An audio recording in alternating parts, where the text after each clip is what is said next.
Today we are going to do a relatively quick reading. My plan is just to actually get one card from this deck with the intention of getting advice for you from Spirit at the time you view this video.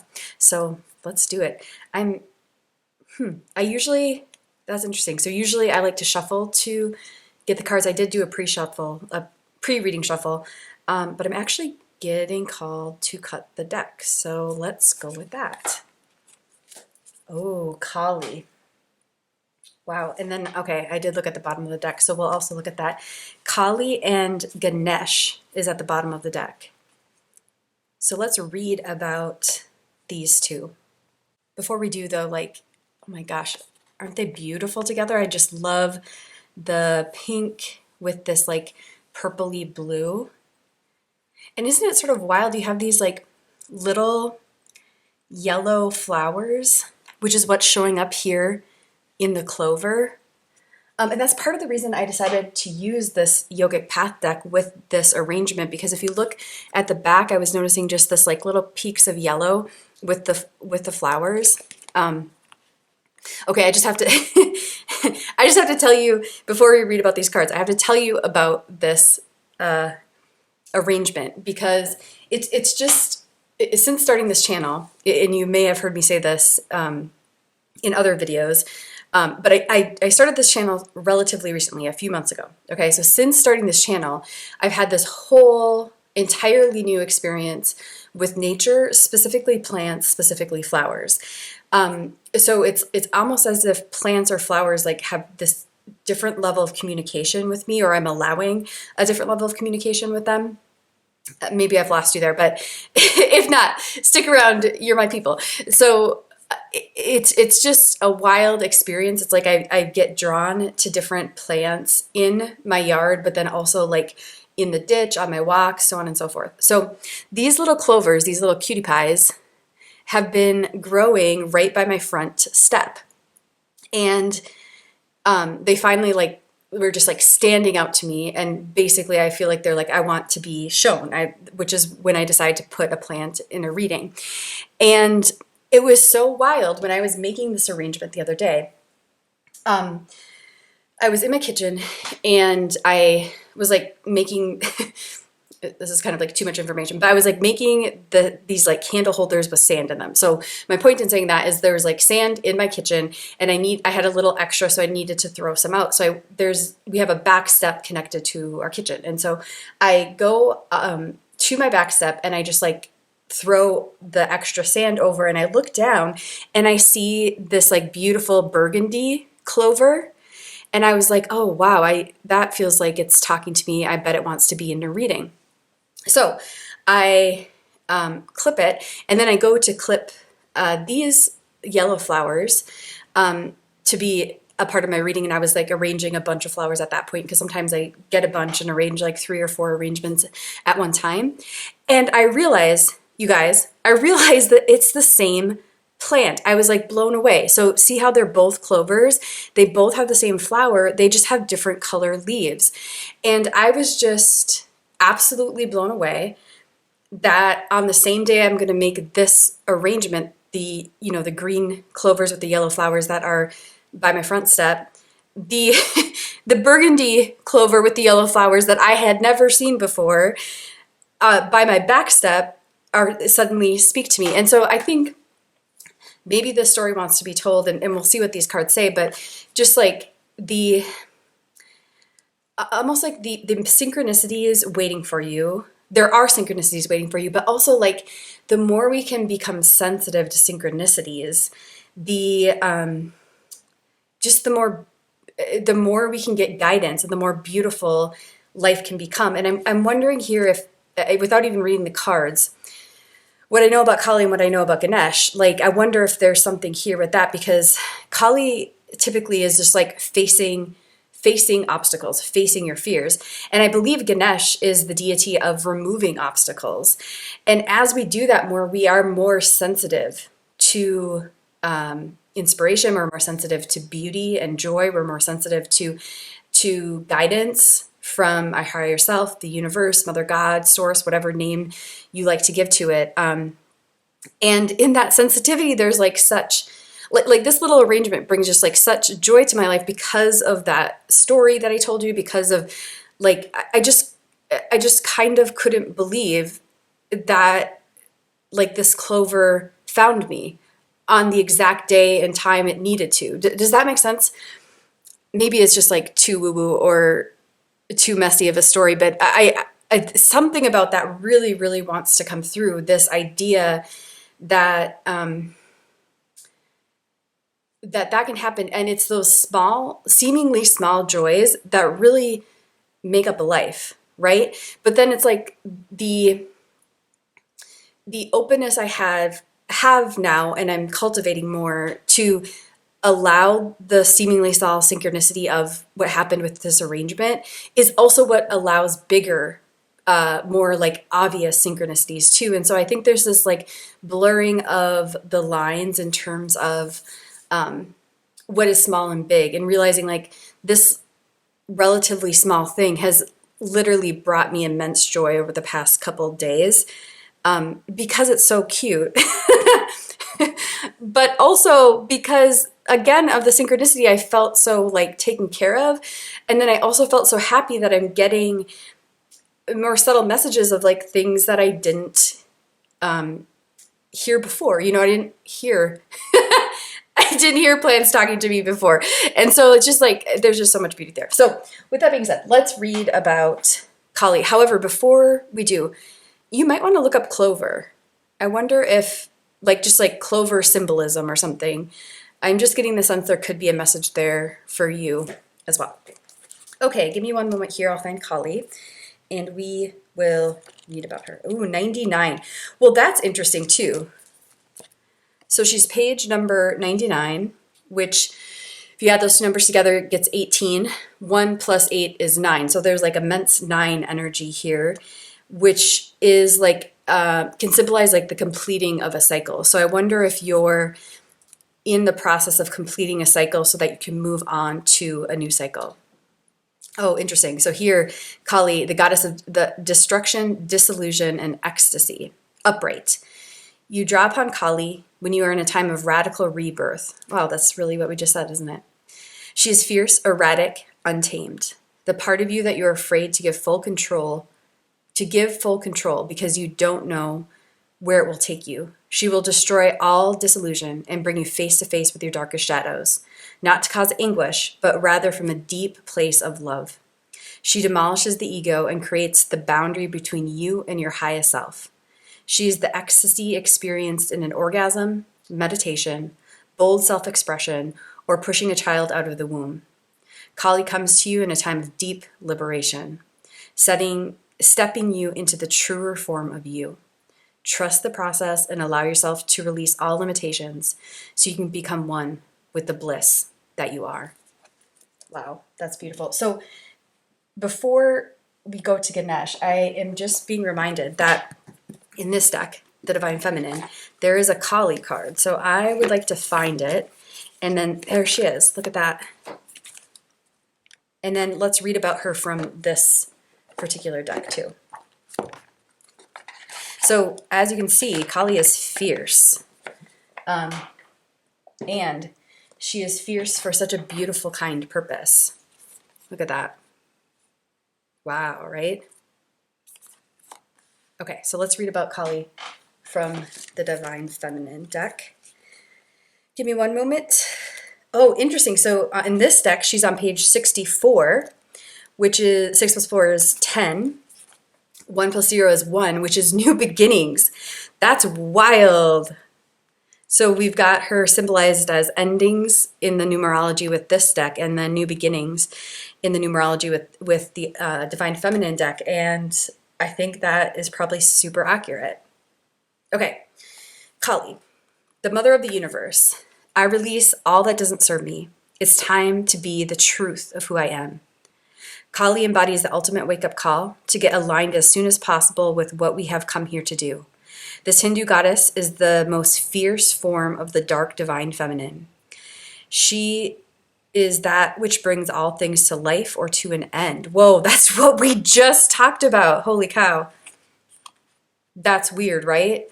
Kali's bringing something in your life to an end, or is inviting you to do that, and so you can have a new beginning. Gosh, sometimes you just cannot make this stuff up. Okay. Oh my God. And then now what's coming to me with this clover is I almost wonder if that's what the two colors of the clover represent. Do you know what I mean? Like life and death. And that like it's the same thing, but different, but the same thing. Do you know what I mean? Like there is no life without death and there is no death without life. I don't know. It feels like there might be something here with that. Okay, onward. Her name comes from the Sanskrit word meaning the fullness of time. Kali is first mentioned in the 6th century. I'm not sure how to pronounce this. Devi. I'm not going to even try. So it must be some sort of 6th century text. When the goddess Durga is threatened by 2 demons, Kali emerges from the rage furrowed in Durga's forehead and slays all the demons with ease. This is why she's often pictured holding a severed head. So that's right here. Where was I? This is why she's often pictured holding the severed head of a demon, which represents the ego or false beliefs and illusions. She appears wrathful, and yet she is considered to be the most loving.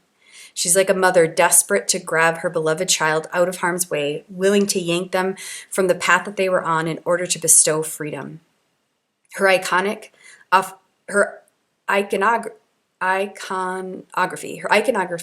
often depicts her as standing on the naked head of the Hindu god Shiva. Just going to see if that is here too. I don't know if it shows here, but you can see her holding a demon's head. So there's some similarities and beautiful differences in how she's depicted with these 2 decks. And by the way, I think there is an entire oracle deck based on Kali. I don't personally have it yet, but I think I've seen other readers use it. So you might want to look that up. If any of this is resonating, look into getting that particular deck. And I'll try to find it and link it up in the description box of this video as well. Okay, so let's keep going here. He is her consort, and together they represent the power available to us when we've honored both the masculine and feminine within us. Oh, and I wonder if the clover represents that too. So there's something here about the dualities of life, the paradoxes of life that I feel this clover wants to be in on. And Kali is the feminine that's called on when the masculine has gone out of balance within us and in the world. She is the divine protectress and the mother of the universe because she can cut through illusion and grant us the reality our soul came to manifest. When your soul selects her card, Kali is as subtle as a sledgehammer. She shows up to strip us from what no longer serves us. And that sounds good in theory, but in practice it can feel as if the ground beneath us has turned to sand. All those illusions about ourselves, especially what we think we're capable of, suddenly dissolve beneath us. When Kali sweeps in, we can easily slip into feeling like a victim. It can feel as though events are happening to us rather than for us. Kali doesn't want us to waste another precious second becoming someone we are not. She doesn't want us to be with a partner who doesn't treat us with respect, and we need to do and love. Who doesn't treat us with respect and love, we need to do the light work we've come here to do. Kali wants to set us to sever the ties our ego has made out of fear or out of false belief that we don't deserve better or more. She wants us to get terrifyingly real. She wants us to reckon with the fact that we are not here to please others or to make them proud. We are here to listen to the singular call of our own soul. Kali is a harbinger of having entered soul time, and stripping the ego to reveal the soul can feel raw and often heartbreaking. But ultimately, Kali has come out of fierce love for the truth of who we really are. She is giving us the opportunity to choose again, to start over, and this time from a place of tremendous wisdom and strength. Our vulnerability. She lets us begin again from the bare bones truth. of who we are. Oh my God, isn't that so beautiful? Soul voice meditation. What is falling away from my life right now that no longer serves me? Intention. I release all that doesn't serve me. It is time to be the truth of who I am. Wow. That is so powerful. Now let's read about Ganesh. So Ganesh is at the bottom of the deck. And bottom of the deck to me, as you may or may not know, symbolizes just essentially the why of what you're being asked to do, or the benefits that could come of following this advice from Spirit, which is getting terrifyingly real. You know, really being with the reality of things in your life. And as I'm saying that, I don't know who to credit this to at the moment, but I think it was some sort of like therapist on Instagram or something. But I think I read her book. I can't remember. It could be Britt Frank. I apologize. But regardless, what was said is that the people who are the most mentally healthy are the people who have capacity to deal with the reality of their life, the reality of things. And I've always really, or since hearing that, I've always really appreciated that definition of mental health, of mental health is how are we interacting with the reality of things. And I feel like there's something here in regards to Kali that there's a call to look, I guess. Okay, Ganesh is on 117, which is again a number, breaks down to the number 9. Oh my gosh, this is so beautiful. Ganesh, the god of new beginnings and remover of obstacles. Wow, so we have death, rebirth. I mean, it's just, oh, it's so beautiful. Okay, so upright. You are at the beginning of a new venture that is going to bring you great joy and success. Ganesh has been removing the roadblocks placed before you, granting you a smooth transition into this very moment. These roadblocks do not exist outside of you. However, they are fluctuations of the mind, represented by his vehicle, the mouse. When you calm your wavering mind, you are able to overcome any obstacle. Ganesh will continue to bring you good luck, success, harmony with the sweets of Ananda and the awareness of your true, with the sweets of Ananda, which is the awareness of your true consciousness as bliss. Wow. That is just beautiful. There's really true beauty in this reading. I mean that in terms of the imagery, but then also the energy and the messages, because, well, by the way, as I shuffle this, I'm just getting the call to do a quick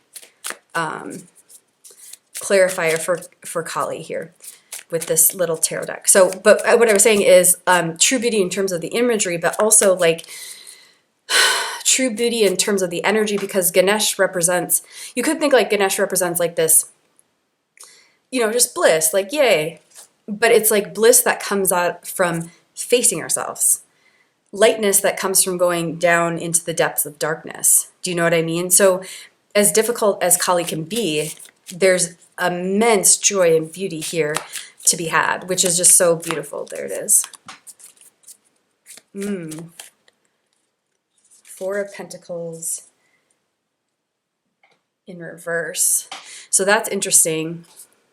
And I was going to get, I think, a clarifier for the bottom of the deck too. But I kept shuffling. I think not then. Then it must not need to be clarified. So we'll go with this. So 4 of Pentacles in reverse.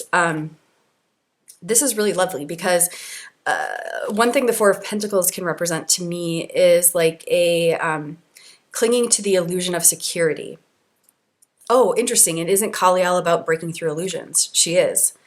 So this is about realizing that maybe there's certain things that are difficult to face in your life because you feel like they're bringing you some sort of sense of security.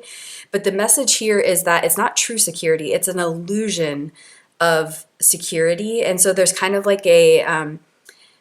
although it's still difficult to release our illusions, in looking at the reality of things, you're not going to be letting go of anything of true substance, which can be that can be hard to hear sometimes. So I don't mean to imply it's easy, but I do think this is a great sign that whatever you are scared of to look at, the reason we're scared to look at it is because we think there's some sort of something in it for good for us. Usually we relate it to our sense of safety and security. Again, that's Four of Pentacles can represent the illusion of security. And so I think what's being said here again is that to remind yourself as you go through the process of facing yourself and the reality of things, that you're losing illusions, not the true definition. And then what gets replaced then is the true definition of security. So as you step by step do the healing work and then internally and then make external changes as a result, what you're going to be doing is breaking down old things that you may have thought in the past gave you security but actually did not. And then you're going to be building this strong foundation where more and more you're going to experience true security, true abundance, true joy, true peace, and true bliss. So I wish you all the best. Thank you so much for spending this time with me and allowing me to do this beautiful, it does feel exciting. I don't mean to undermine difficulty, but I think you have a lot to be looking forward to as you just step by step make these changes. And the biggest changes, I think, advice from Spirit is just like being willing to look at the reality of things, and then a willingness to listen then to a higher source.